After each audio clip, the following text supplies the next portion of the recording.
ऊंची आवाज से बोलो हालेलुया। भजन संहिता 32 उसकी 8 और 9 आयत। मैं पहले 9 पढ़ूंगा फिर 8 पढ़ूंगा। तुम घोड़े और खच्चर के समान ना बनो जो समझ नहीं रखते, उनकी उमंग लगाम और रास से रोकनी पड़ती है, नहीं तो वो तेरे वश में नहीं आने के। अपने पड़ोसी को बोलो घोड़े और खच्चर के समान तुम मत बनो जो समझ नहीं रखते। परमेश्वर कहता उनकी जो उमंग है वो लगाम के साथ क्या करनी पड़ती है, रोकनी पड़ती है। और यीशु मसीह ने कहा तुम घोड़े और खच्चर के समान मत बनो। इससे पहले कि आपका ले हैंड हो और आज आप पवित्र आत्मा से भर के वापस जाएं, एक रुकावट है स्पिरिट में जो आपको दूर करनी है,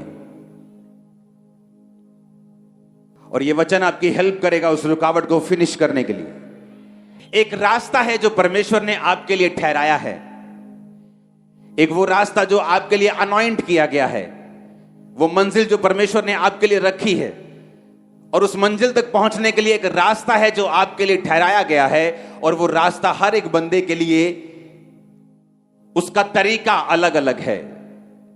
रास्ता जीसस क्राइस्ट ही है, लेकिन जीसस क्राइस्ट ने, बाइबल कहती है, आप सबको अलग अलग मर्जी के साथ और अलग अलग योजना के साथ अपने पास बुलाया है। बाइबल कहती, परमेश्वर ने कहा तुम घोड़े और खच्चर के समान मत बनो जिनकी उमंग को लगाम के साथ रोकना पड़ता है। अपने पड़ोसी को बोलो घोड़े के समान खच्चर के समान नहीं बनना। आमीन। यहोवा परमेश्वर ने कहा योना नबी उठ और जाके नीनवे को जा और वहां पर जाकर लोगों को प्रीच कर और बता, और मेरा रास्ता मेरे वचन उन्हें बता क्योंकि मैं उनको नाश करने वाला हूं। बाइबल कहती योना नबी, उसकी पहली बाप को उसकी पहली आयत को पढ़ेंगे। उसने कहा जाकर नीनवे को जा और उसके विरुद्ध प्रचार कर क्योंकि उसकी बुराई मेरी दृष्टि में बढ़ गई है। परंतु योना यहोवा के सम्मुख से तरशीश को भाग जाने के लिए उठा और यापो नगर को जाकर तरशीश जाने वाला एक जहाज पाया और भाड़ा देकर उस पर चढ़ गया और उसके साथ होकर यहोवा के सम्मुख से, ताकि वो तरशीश को चला जाए। अगर परमेश्वर ने उसे गुजरात जाने के लिए बोला तो वो मेघालय जाने की तैयारी कर रहा था। अगर कश्मीर जाने के लिए परमेश्वर ने बोला तो वो कन्याकुमारी जाने की तैयारी कर रहा था। और वो परमेश्वर से भागा, और जिस समुद्र में वो सफर कर रहा था उस नाव को, उस समुद्री जहाज को परमेश्वर ने एक लहरों में फंसा के एक तूफान में फंसाया। और जब सब मरने लगे तो सबने चिट्ठी डाली कि ये मुसीबत किस वजह से हम पे आई है, और चिट्ठी योना के नाम की निकली। योना को उठाया गया, वो सो रहा था, कि तेरे नाम पे चिट्ठी निकली है, क्या बात है। उसने बताया कि मैं यहोवा के सम्मुख से भाग आया हूं। परमेश्वर ने तो मुझे कहीं और जाने के लिए बोला था, लेकिन मैंने परमेश्वर की आवाज को नहीं सुना और मैं प्रभु के सामने से भाग आया हूं। परमेश्वर ने मुझे नीनवे जाकर लोगों को बचाने के लिए बोला था, लेकिन मैं वहां जाना नहीं चाहता था, इसलिए मैं भाग आया हूं। उन्होंने कहा तेरे कारण ये विपत्ति पड़ी। योना ने कहा हाँ मेरे कारण पड़ी है, और अगर तुम मुझे उठाकर समुद्र में फेंक दोगे तो अभी समुद्र की लहरें जो हैं होगी वो शांत हो जाएंगी।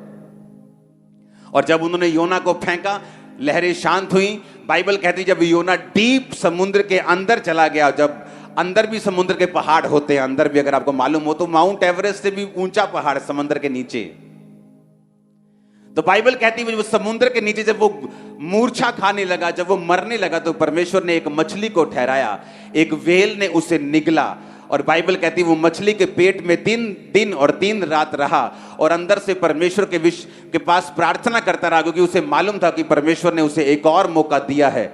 और बाइबल कहती परमेश्वर ने फिर मच्छ को उस व्हेल को आज्ञा दी, उसने जाकर उसे किनारे पर उगल दिया। वहां से वो 3 दिन के मार्ग पर उसी नीनवे को गया और उन लोगों को बचाया, प्रीच किया, उन्होंने मन फिराया और सारे के सारे लाखों लोग बचाए गए। जो काम परमेश्वर ने करना था वो हुआ। अब बाइबल कहती जब प्रभु यीशु मसीह ने योना के बारे में बोला तो परमेश्वर ने कहा जैसे योना 3 दिन रात जल जंतु के पेट में रहा उसी तरह मैं भी हूं। परमेश्वर ने योना नबी के साथ अपनी तुलना किस लिए की? आज कौन सा दिन है जब जीसस क्राइस्ट स्वर्ग पे गए, हाँ क्या बोल के गए थे आपको? आज खड़े होके वचन सुनेंगे। क्या बोल के गए थे कि जाओ क्या करो, सब जातियों को क्या करो? पुराने टाइम में कोई कोई नबी होता था, परमेश्वर जिससे बात करते थे, जिस पर आत्मा उतरता था, वही ब्लेस होता था, वही परमेश्वर को जानता था, पब्लिक शक्ल देखती थी उसकी। और अब खूबसूरती क्या है, परमेश्वर ने कहा जब जीसस क्राइस्ट मर के जी उठे तो अब आपको याजकों के पास जाकर पाप माफ करवाने की जरूरत नहीं, क्योंकि आप खुद एक याजक हैं, खुद एक राजा हैं, और हमारा महायाजक प्रभु यीशु मसीह। इस बात को समझे कि नहीं? अब जिस तरह परमेश्वर योना को देखते थे और योना को देखकर बोलते थे कि योना मैं ये चाहता हूं कि वो देश बचाया जाए, क्योंकि उनको किसी चीज की नॉलेज नहीं है, वो पाप में तो हैं, लेकिन अगर तू जाएगा तो वो उन्हें प्रीच करेगा तो वो लोग बच जाएंगे योना। और योना थोड़ा ड्रामा करके गया, लेकिन गया जरूर। मैं आपको इसलिए ये बात बता रहा हूं क्योंकि जब परमेश्वर भविष्यद्वक्ताओं को कोई बात बोलता था तो परमेश्वर जब वो बात को नहीं सुनते थे तो लगाम के साथ, जब घोड़ा मुड़ता नहीं इशारे में तो क्या करनी लगाम खींचनी पड़ती उसकी। और लगाम कहां होती उसकी? नाक के अंदर। जब लगाम खींचते हैं तो नाक में चोट लगती है, उसको दर्द होता है नाक के अंदर। उस दर्द से बचने के लिए फिर वो लगाम की बात को सुनता है और जहां लगाम बोलती है फिर वो वहां जाता है। परमेश्वर ने कहा तुम घोड़े मत बनो, कि जब मैं तुमको बोल रहा हूं, क्योंकि अब योना का टाइम चला गया, अब तुम सब योना नबी हो, तुम सब पतरस हो, तुम सब पौलुस हो, तुम सब प्रेरित हो, तुम सब चेले हो, तुम सब विश्वासी हो। आमीन ऊंचे वाला चाहिए चर्च। अब ध्यान से समझना है क्यों तुम मुश्किल में हो, क्यों तुम ट्रबल में हो, क्यों लोग शराब के नीचे हैं, क्यों उनकी लाइफ में वो नहीं है जो होना चाहिए। क्यों? क्योंकि परमेश्वर की बात को तुम समझे नहीं। उसने कहा योना जा और लोगों को बचा। मैं ये बात पूछना चाहता हूं, जब यीशु मसीह आज के दिन स्वर्ग पे गए थे तो आपको कौन सी बात बोलकर गए थे?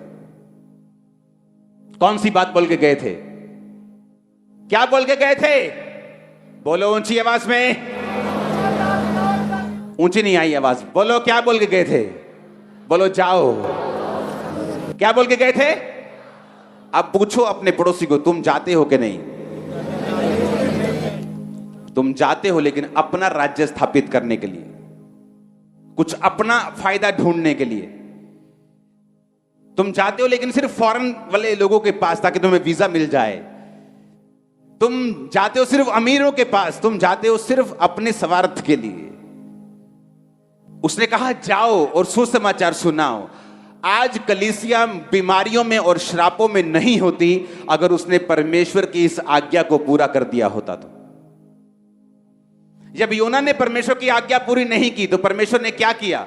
लगाम खींची के नहीं? वो मौत के मुंह में गया, पूरी ड्रामेबाजी वहां पे चली। उसी तरह से बाइबल कहती है जब आप लोग परमेश्वर की आज्ञाओं को नहीं सुनते और जो सीधा रास्ता परमेश्वर ने आपके लिए ठहराया है आप उस पर नहीं चलते, फिर वो लगाम को खींचता है। हम इमोशनल ट्रबल में चले जाते हैं, हस्बैंड में प्रॉब्लम शुरू हो जाती, वाइफ में प्रॉब्लम शुरू हो जाती, बच्चों में प्रॉब्लम शुरू हो जाती, फाइनेंस बिगड़ना शुरू हो जाता है, सेहत खराब होनी शुरू हो जाती। हम सोचते हमने क्या नहीं किया, क्या गलती हो गई हमसे, क्योंकि बाइबल कहती है आप लोग सुसमाचार सुनाने के लिए चुने गए हो। परमेश्वर की रूहों को बचाने की इच्छा आज भी वैसी है, बल्कि और बढ़ चुकी है। उसने योना को कहा जा और लोगों को बचा, और अब यीशु मसीह आपको कुछ बोल के गए हैं जो आप भूल गए हो। हमें लगता है मुझे बेबी चाहिए, मुझे चर्च जाना है, मुझे बरकत चाहिए, मुझे चर्च जाना है। ये तो बहाना है चर्च आने का। उसका असली मकसद है आप लोग रूहों को बचाओ, क्योंकि उसने कहा जाओ और सुसमाचार सुनाओ, सब जातियों के लोगों को चेला बनाओ, सब बातें उन्हें मानना सिखाओ, और देखो जगत के अंत तक मैं तुम्हारे साथ हूं। लेकिन मैं वही पूछ रहा हूं, जब योना नहीं गया तो परमेश्वर को लगाम लगानी पड़ी। जब आप नहीं जाएंगे तो फिर वो क्या करेगा? लगाम लगाएगा। यह लगाम मेरी लाइफ में लगी रही। मसीह के शुरुआती दिनों में मेरा मकसद सिर्फ चंगियाई पाना था। ये कहीं ना कहीं से रोजे रख के, प्रेयर करवा के, क्रूसेड करवा के मैं हील हो जाऊं, लेकिन मेरा मकसद वो नहीं था जो परमेश्वर ने जिसके लिए मुझे बुलाया था, रूहों को बचाना। जब मेरा मकसद सेट हो गया, मुझे मालूम हो गया कि मैं असल मेरा काम रूहों को बचाना है, मेरी प्रॉब्लम्स जा चुकी थी, फिनिश हो चुकी थी। आज वो दिन है जब प्रभु यीशु मसीह ने आपको बोला था कि जाओ, योना की तरह बोला था जाओ। जीसस ने बोला तो कहीं और है, लेकिन आप कहीं और गए। तो यीशु मसीह ने हर एक के लिए मगरमच्छ या मछली नहीं ठहराई, वो लगाम खींचता है आप सबकी अलग अलग तरीकों के साथ। और जो आत्मिक जन होता है वो उस लगाम को समझता है कि क्यों मेरी लाइफ में ये प्रॉब्लम है। उसने अब्राहम की ओर देखा, और अब्राहम की ओर देखकर उसने क्या देखा कि अब्राहम एक समय था जब मुझसे प्यार करता था सबसे अधिक, लेकिन एक समय आ चुका है जब अब्राहम अपने बेटे से मुझसे भी ज्यादा प्यार करने लगा है। और परमेश्वर ने उसकी लगाम खींची और कहा, अब्राहम अब्राहम, अपने बेटे को जिससे तू प्यार करता है मेरे लिए बलि कर दे। अब परमेश्वर इंसानों की बलि नहीं लेता था, लेकिन अब्राहम फिर भी उसको बिठाकर बलि करने के लिए चला। और जब वो चलता जा रहा था एक एक कदम, उसका प्यार उसके लिए खत्म होता जा रहा था और परमेश्वर का प्यार वापिस आता जा रहा था। जब ये प्यार वापिस आ गया परमेश्वर की लगाम खींचने से, और वो लड़का चढ़ाने लगा बलि, तो परमेश्वर ने कहा, रुक जा, अब मैं जान चुका हूं तुम मुझसे प्यार करता है। हालेलुया। आप किससे प्यार करते हैं? अपने बिजनेस से? आपका बिजनेस फिर डेंजर पोजीशन में आ जाएगा एक दिन। अपनी वाइफ से, प्रभु से भी ज्यादा, अपने हस्बैंड से, अपने बच्चों से, अपने फाइनेंस से, अपने शरीर से, समाज से, अपनी पोजीशन से, अपनी इज्जत से। परमेश्वर के सामने किसी भी चीज को मत रखना, नहीं तो परमेश्वर लगाम खींचेगा और लगाम खींच के फिर आपको सीधा करेगा। और अगर आप सीधे सीधे अच्छे घोड़े की तरह चलते जाएंगे, वो आपकी लगाम नहीं खींचेगा।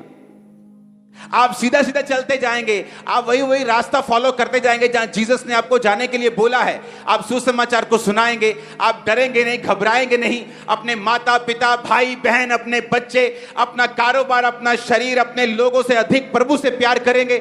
आप सीधा चलते जाएंगे, उसको लगाम खींचने की जरूरत नहीं पड़ेगी। पौलुस की परमेश्वर ने लगाम खींची। पौलुस के पास इतना रेवलेशन आ गया कि अपनी रेवलेशन से वो भूल ना जाए। परमेश्वर ने उसको शैतान उसके पीछे लगा दिया, उसको मुक्के मारे, यानी कोई शारीरिक कष्ट पौलुस को था। जो उसने कहा, प्रभु ये शारीरिक कष्ट मेरे लिए क्यों है? परमेश्वर ने कहा, मेरा अनुग्रह ही तेरे लिए काफी है, मेरी सामर्थ्य निर्बलता में सिद्ध होती है।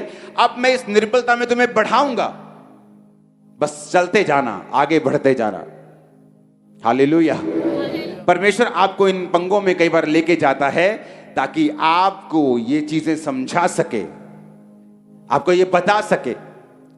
चर्च में अगर 3-4 लाख मेंबर हैं, 4 के 4 लाख लोग सुसमाचार सुनाने वाले होने चाहिए। नहीं तो मुश्किल किसको है? उन्हीं लोगों को, क्योंकि वो नहीं समझे कि क्राइस्ट में उनका जन्म किस लिए हुआ है। पहले नबी होते थे, नबियों को परमेश्वर बोलता था, मूसा को बोलता था, नबियों को बोलता, जाओ ये काम करो। जी उठने के बाद परमेश्वर ने कहा, अब तुम मेरे याजक हो, तुम मेरे राजा हो, तुम मेरे लोग हो, तुम मेरे भाई हो, तुम मेरे सहकर्मी हो, तुम मेरे बच्चे हो, जाओ और सुसमाचार सुनाओ। तुमको कहा खुदा ने, तुमको तुमको तुमको कहा खुदा ने। आमीन।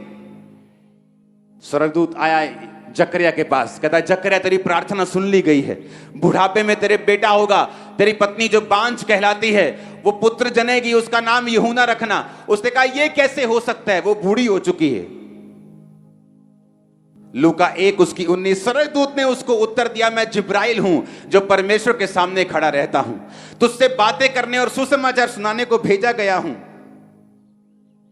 देख, जिस दिन तक ये बातें पूरी नहीं होंगी तू गूंगा रहेगा और बोल नहीं सकेगा, क्योंकि इसलिए कि तूने मेरी बातों की जो समय पर पूरी होंगी विश्वास नहीं किया। परमेश्वर ने बताया, जकरिया ये सीधा सीधा रास्ता है चलने का इधर। कहता, नहीं नहीं नहीं, ये हो ही नहीं सकता, मेरी तो पत्नी बहुत बूढ़ी है और मैं बड़ा बूढ़ा हूं, हम तो बच्चा हो ही नहीं। अब स्वर्गदूत कहता, अब तू गूंगा रहेगा, क्योंकि मुझे तेरी लगाम खींचनी पड़ेगी ताकि तू बोल बोल करके मेरे हो नहीं सकता कहीं सचमुच अपनी पत्नी को बांझ ना कर दे, इसलिए तेरी लगाम को मैं खींचूंगा और तेरा मुंह बंद रखूंगा ताकि तेरे बच्चा हो जाए। और जब बच्चा हो गया, उसका नाम यूहन्ना उसने लिख के दे दिया, उसकी जुबान खुल गई। हालेलुया। अब यह फैसला आप लोगों को करना है कि लगाम खिंचवा के परमेश्वर का काम करना है कि सीधे सीधे करना है। हालेलुया। क्योंकि परमेश्वर ने कहा मैं तुम्हें बरकत देना चाहता हूं, आप ही की प्रेयर है मुझे बरकत मिले, आप ही की प्रार्थना है मैं छुटकारा पाऊं, आप ही की प्रेयर है मैं आगे बढ़ूं, मेरा परिवार ब्लेस हो, मेरे बच्चे ब्लेस हो। तो परमेश्वर ने वायदा किया है जब तू बोएगा तू काटेगा, जब तू लोगों को बचाएगा मैं तेरे परिवार को बचाऊंगा, जब तू सुसमाचार सुनाएगा मैं तुम्हें उत्तम दाख दूंगा, उत्तम तेल दूंगा, उत्तम घराना दूंगा, सब कुछ तेरी लाइफ में उत्तम दूंगा। जो तू मांग रहा है, तुझे मेरी सेवा करनी होगी, तुम्हें याजक बनना होगा। हालेलुया। जब एक व्यक्ति कहीं दूर जाने को होता है, फ्लाइट पकड़नी है, ट्रेन पकड़नी है, और उसका बड़ा करीबी उसके पास आया और ट्रेन चल पड़ी, तो उसको मालूम है कि अब ज्यादा बातें करने का टाइम नहीं, वो बड़ी इंपॉर्टेंट बातें उसको याद करवाते हैं कि ये काम कर लेना, ये काम जरूर करना, ये काम बहुत जरूरी है। जब जीसस क्राइस्ट स्वर्ग पे चढ़ रहे थे तो वो लाखों बातें बता सकते थे, लेकिन उन्होंने मोस्ट इंपॉर्टेंट बात आपको बोली, जाओ और सुसमाचार सुनाओ, सब जातियों के लोगों को चेला बनाओ, किसी का मुंह देखकर मत डरो, उन्हें बताओ जीसस क्राइस्ट धर्म और जात को बदलने नहीं आए, जीवन बदलने के लिए आए। लोग बदलेंगे, तुम ब्लेस हो गए यीशु के नाम में। Hallelujah, hallelujah. अपने पड़ोसी को बोलो तुम घोड़े और खच्चर के समान मत बनो। आमीन। अब आप इस बात को समझेंगे कि परमेश्वर ने योना को छोड़ा नहीं और लगाम के साथ उसको खींच के लेके आए। आप भूल जाओ आप लाखों खड़े हो, आप सोचो खुदा आपसे बात कर रहा है सिर्फ, और ये सोचो कि आपको परमेश्वर ने एक मकसद दिया है, अपने पास बुलाने का एक कारण है। वो कारण है लोगों को बचाना, रूहों को बचाना, मरे मरते हुए नशे वाले लोगों को बचाना, उनको यीशु मसीह के बारे में बताना, स्वर्ग राज्य का वारिस बनाना। ये आपका मकसद है। आज के आप नबी हैं, आप आज के याजक हैं, आज के आप विश्वासी हैं, आज के पास्टर हैं, आज के प्रेरित हैं। आमीन। अब ये सोच लो कि आपको लगाम के साथ चलना है कि आपको सीधा चलना है। तीन तरह की सिचुएशन होती। कई लोग होते हैं वो लगाम के साथ नहीं चलना चाहते, उनको मालूम है कि मैं जो खुदा की बात से इधर उधर होऊंगा तो वो फिर से मुझे खींच के लेके आएगा, मुझे दुख होगा, दर्द होगा, घूम फिर के फिर वही बोर्ड के नीचे मैं आऊंगा, वही ऊंट पहाड़ के नीचे आएगा, तो इससे अच्छा ये है मैं अच्छी तरह से चलूं। एक वो लोग होते हैं, एक वो लोग होते हैं जो अच्छी तरह से नहीं चलते और परमेश्वर लगाम खींच के, वो आपकी नब्ज को जानता है, उसे मालूम है आप अपने इकलौते बेटे से बहुत प्यार करते हो, वो जानता है कि आप अपने हस्बैंड से, अपने बिजनेस से बड़ा प्यार करते हो, फिर वो उन चीजों को खींचने की कोशिश करता है, वो खींचता है आपको ताकि आप लोग समझें कि मुझे पहला स्थान जो है वो परमेश्वर को ही देना है। कितने मेरी बात समझ रहे हैं? फिर तीसरे तरह के लोग वो होते हैं जो इन चिन्हों के कारण भी नहीं समझते और परमेश्वर से दूर होते जाते हैं। इन चिन्हों के द्वारा भी वो नहीं समझते कि परमेश्वर हमारी लाइफ से क्या चाहता है, और फिर वो हेल के लिए, वो नरक के लिए तैयार होते हैं जो उनके लिए और शैतान के दूतों के लिए तैयार किया गया है। क्योंकि परमेश्वर जबरदस्ती नहीं करता, वो एक लेवल तक आपको समझाने की कोशिश करता है। जब वो देख लेता है वो उस लेवल से नहीं समझते, वो आपको छोड़ देता है। और सुना मेरी बात, जब आपकी लाइफ डेडिकेट हो जाएगी क्रिश्चियन कामों के लिए, सुसमाचार के लिए, आपको मालूम है कि मेरी लाइफ समर्पित हो रही है, वो आपको चंगा भी कर देगा, आपके हस्बैंड को भी चेंज कर देगा, वाइफ को भी कर देगा, बच्चों के दिमाग को चेंज कर देगा, फाइनेंस को भी बदल देगा, वो सारी सिचुएशन चेंज हो जाएगी यीशु के नाम में। आप देखेंगे हर वो सिचुएशन जो आपको तंग करती आई वो फिनिश होगी और शैतान के सारी योजनाएं नाश होंगी। आप देखेंगे अपनी लाइफ में दुश्मन शर्मिंदा होंगे, आपके सामने मेज बिछा होगा, लाइफ की हर बेस्ट वस्तु उसके ऊपर होगी। आमीन, आमीन। अब डिसीजन आपके हाथ में है, आपको लगाम के साथ चलना है, हर टाइम की वो आपकी लगाम खींचे आपको निराश करे और फिर आप सीधे रास्ते पे चलें, कि आपको सीधा ही सीधा सीधा चलना है, ये आपने फैसला करना है। भागना मत। एक बड़ी बरकत है आपके परिवार के लिए रखी, आपके लिए रखी। भागना मत। जब फौजी जाता है ना, सामने दुश्मन होता है, उसे मालूम हो ये बड़ा है कि छोटा है, वो भागता नहीं। उसे मालूम है पीछे मुड़ूंगा तो मौत भी है और बेइज्जती भी है। अब आगे बढ़ना है, दैट्स इट। घर वालों को याद ज्यादा करूंगा तो ना उनके काम आऊंगा, ना अपने दुश्मन को मार पाऊंगा। एक ही जगह कंसंट्रेशन के साथ वो करता है, जीतता है और वापिस आता है। घर पे स्वागत भी होता है, सरकार भी स्वागत करती, देश भी स्वागत करता है। आमीन। जो आत्मिक सेंसिटिव लोग हैं, जो समझदार लोग हैं, वो समझ जाते हैं कि मेरी लाइफ में यहां पर परमेश्वर ने लगाम खींची है, मेरी लाइफ में यहां पर परमेश्वर ने मुझे मुक्का मारा है, मेरी लाइफ में यहां पर परमेश्वर ने यह काम किया है, तो मुझे क्या करना है। आमीन। आपको सीधे होके चलना है। उसने आपको खास मकसद के लिए बुलाया है। बेस्ट पार्टनर्स, बेस्ट लोग आपकी लाइफ में आने का इंतजार कर रहे हैं। आप जैसे इस रास्ते पे चल पड़ेंगे, बाइबल कहती है कि परमेश्वर के मार्गों में उत्तम पदार्थ पाए जाते हैं। आप देखते हैं लोगों की मैरिज, सारी उम्र सेटिंग नहीं होती उनकी, रोज छित्तर पनीर की रोटी खाते हैं वो, जिसमें छित्तर भी होते हैं और पनीर भी होते हैं। दोनों तरह की रोटी होती है, छित्तर भी होते हैं, साथ साथ पनीर भी होता है। क्योंकि वो जो मैरिज पार्टनर है, उन्होंने परमेश्वर के रास्तों पर चलकर नहीं पाया है।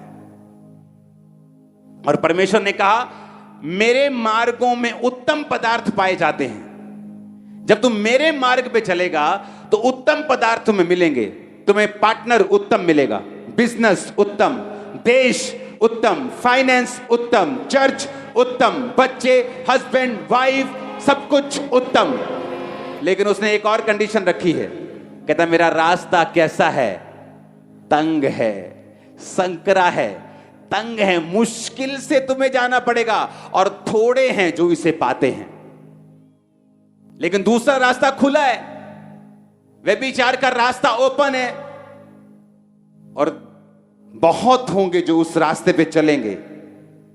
लेकिन तंग रास्ते पे उसने कहा बहुत थोड़े हैं जो इस रास्ते पे चलेंगे। और उत्तम पदार्थ अगर किसी ने पाए हैं तो तंग रास्तों में पाए हैं। हालेलुया। जस्ट आपको परमेश्वर को बोलना है, परमेश्वर मैं तेरे काम करने के लिए तैयार हूं। मैं वो बंदी नहीं हूंगा जिसकी लगाम खींचनी पड़े। मैं सीधा सीधा तेरे रास्तों पे चलूंगा, सीधा सीधा तेरे रास्तों पे चलूंगी।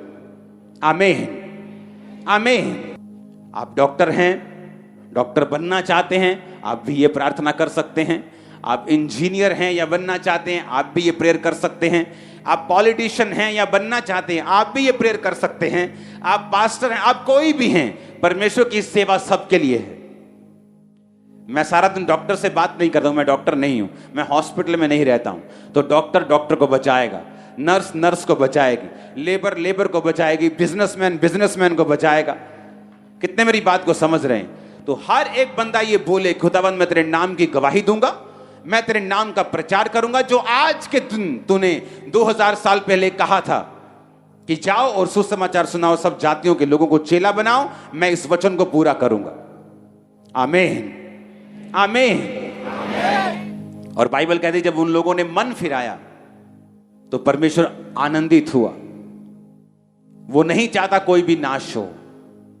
लोग बोलते परमेश्वर कहां है? जब हॉस्पिटल में लोग मरते हैं, जब उनके इकलौते बच्चे मर जाते हैं, जब उनके हस्बैंड जवानी में वाइफ्स मर जाती हैं, तो बोलते हैं कि परमेश्वर कहां है? अरे परमेश्वर ने उसे नहीं किया। बाइबल कहती शैतान घात करने के लिए और नष्ट करने के लिए आया। आप जब मैसेज देंगे जीसस क्राइस्ट का कि वो धर्म और जात को बदलने नहीं आया, वो जीवन बदलने के लिए आया, और आप जाएंगे हॉस्पिटल्स में, जाएंगे मॉल्स में, जाएंगे लोगों के घरों में, रिश्तेदारों में आप जाएंगे, तो आप ये मैसेज देंगे और खुदा इसकी बरकत आपको देगा। मत सोचो आपको खड़े खड़े बरकत मिलेगी। मैंने कलीसियाओं में लोगों को 40-40 साल जाते देखा है, ना तो उनकी बीमारियां गई हैं, ना तो उनकी मुश्किलें गई हैं, ना उनके परिवार बदले, जो कुछ है वही है। क्यों? क्योंकि वो सेवा में नहीं है। ना ही उनका पास्टर उनको चैलेंज करता है, ना ही उनकी चर्च उनको चैलेंज करती है सेवा के लिए, क्योंकि वो खुद चर्च होके सेवा में नहीं। हालेलुया। हम एक सीरियस बिजनेस में हैं जो खुदा ने हमें दिया है।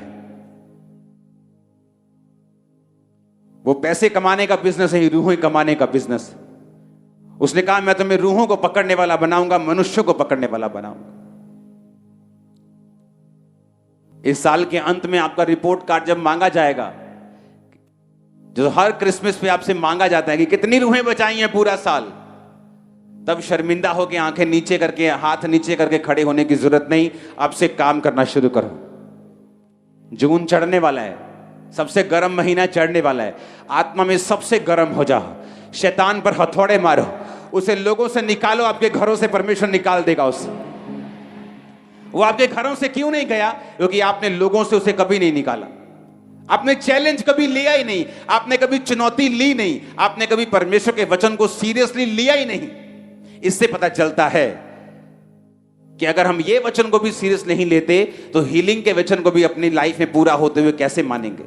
कैसे विश्वास करेंगे वो चंगा करता है? कैसे विश्वास करेंगे वो छुड़ाता है? कैसे विश्वास करेंगे वो धर्मी का वंश बचाया जाएगा, वो हमारे बच्चों को बचाएगा, अगर हम उसके एक वचन को पूरा नहीं करते तो? आप घरों में काम करते हैं, आप बॉस हैं, आप छोटे हैं, आप बड़े हैं, कोई मायने नहीं करता। जस्ट बोलो। और उसने कहा तुम्हें बोलना नहीं आता तो भी परवाह मत करना, मेरा आत्मा तुम्हें बताएगा क्या बोलना है, मेरा आत्मा तेरे साथ होगा। मैं आपको एक ऐसा रास्ता बता रहा हूं जो आपको जल्दी आशीष की ओर ले जाएगा, जल्दी आपको बरकत दे देगा। आमीन, आमीन। क्योंकि लोग इसे सीरियसली नहीं लेते। आप मोस्टली जाके लोगों की लाइफ देखो जो बहुत पुराने टाइम से परमेश्वर को मानते हैं, कोई फर्क नहीं उनमें और अविश्वासियों में। उनके घरों में भी वही चिक चिक मिच मिच चल रही जो उनके घरों में चल रही। क्यों? वचन को सीरियसली लिया नहीं। उन्हें लगता है कि यीशु मसीह तो हमारा ही है, हम तो पुराने ईसाई हैं, हम तो 20 साल से प्रभु में हैं। लेकिन क्या करेगा 20 साल से प्रभु में रहना अगर आपने एक भी रूह को बचाया नहीं? आप एक साल में 10 रूहों को भी बचा नहीं पाते तो क्या फायदा उस क्रिश्चियन होने का? जीसस ने कहा जाओ और सुसमाचार सुनाओ, सब जातियों के लोगों को चेला बनाओ, सब बातें मानना सिखाओ, और देखो जगत के अंत तक मैं तुम्हारे साथ हूं। आप पूरा करेंगे इस वचन को? आप भूल जाओ आप लाखों की तादाद में हो। आप सोचो कि यहोवा परमेश्वर योना से बात कर रहा है दोबारा। आप ये सोच लो। आप भूल जाओ मैं आप सबसे बात कर रहा हूं। आप अपने आप को सोचो कि परमेश्वर आपको कह रहा है जा और स्टार्ट कर मेरा काम। बहुत लोगों को लगता है कि काम स्टार्ट करने के लिए मुझे चर्च खोलनी पड़ेगी। अरे चर्च में कहां रूहें बचती लोगों के पास? चर्च तो उनके बेचारे लोग नहीं आते उनके पास। चर्च में नहीं, बाहर जाओ, मोहल्लों में जाओ, नगरों में जाओ, चौकों में, बाजारों में जाओ, रेलवे स्टेशन पे जाओ, वहां बचाओ रूहों को जहां जरूरत है। आमीन, हालेलुया, हालेलुया। कॉलेजेस के बाहर जाओ, स्कूल्स के बाहर जाओ, वहां जाओ, बताओ। आप देखेंगे लोगों को जरूरत है। नशों में मर रहे हैं लोग, बाप के साथ बनती नहीं, मां के साथ बनती नहीं, गालियां निकालते सारा दिन, नशा बेचते हैं। क्यों? क्योंकि परमेश्वर से दूर है। कारण कौन है? कारण कलीसिया है। कारण वो लोग हैं जिन्होंने कलीसियाओं को बोझ नहीं दिया कि अगर आप काम नहीं करेंगे परमेश्वर का तो काम नहीं होगा। वो कर सकता है अकेला लेकिन करेगा नहीं, उसको आपकी जरूरत है। आज जब आप इस बोझ को लेके जाएंगे यहां से, एक खुदावंद के सामने एक वायदा कर लो कि परमेश्वर मैं अकेला चर्च नहीं आऊंगा, साथ लेके आऊंगा, गाड़ियों को लेके आऊंगा, ये तो अपने साथ किसी को लेके आऊंगा। मैं अकेला नहीं बचूंगा, मैं लोगों को बचाऊंगा। फिर देखो जो काम फंसा हुआ है वो कैसे निकलता है, जो स्ट्रेस में लाइफ बीत रही है वो कैसे खुदावंद उसे फ्री करता है। पवित्र आत्मा की अग्नि को रिसीव करने के लिए तैयार हो जाओ। वो आप पर आएगी, आपके बच्चों पे, यूथ पे, छोटों और बड़ों सब पे आएगी, बुजुर्गों पे आएगी, छोटों पे आएगी। इन जीसस नेम आमीन। चाहे बरकत आपकी है। टाइम आ चुका है अपनी डेस्टिनी को चेंज करने का, हाई लेवल पे जाने का, और वो आपको लेके जाएगा। दुनिया के बेस्ट प्लेसेस आपके लिए रचे गए, बनाए गए, बेस्ट जगह है, बेस्ट चीजें आपके लिए बनाई गई। जैसे आप शुरू करेंगे ये आपके कदमों में होंगी। आमीन। ऊंचे वाला चाहिए चर्च। उठा अपने हाथों को। Thank you Jesus. परमेश्वर के वचनों को सुनने के लिए हमारे चैनल को सब्सक्राइब कीजिए और हमारी लेटेस्ट वीडियो सबसे पहले देखने के लिए बेल आइकन को प्रेस कीजिए।